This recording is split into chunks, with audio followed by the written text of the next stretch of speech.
Hello everybody and welcome back to Flatland Relics. Today is Memorial Day and I'd like to start this video just by saying thank you to all the veterans. You're appreciated and your sacrifice is known. I haven't posted anything about the car in a couple weeks, and I've just been very busy. Sometimes life takes over and, is what it is. However, when's a better day to announce a new project than today? And that's exactly what this Dodge WM300 is. This truck will be going through a restoration of sorts. These trucks have always been one of my favorite 4x4 pickups. I think they're downright beautiful. I just really like them.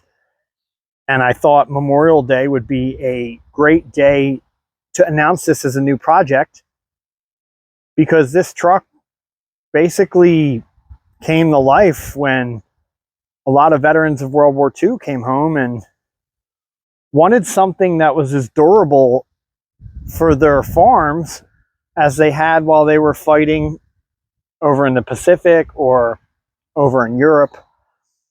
And Dodge offered the WM300 as the civilian 4x4.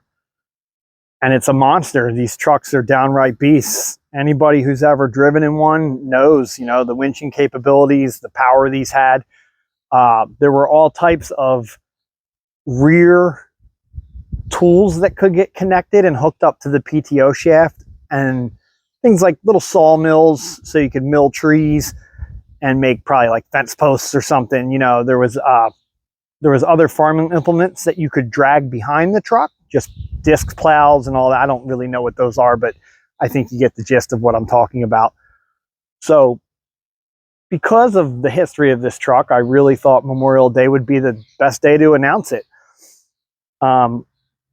These unfortunately stopped getting sold by Dodge in the late 60s when the laws got passed that no longer allowed vehicles to have pedals coming out of the floor.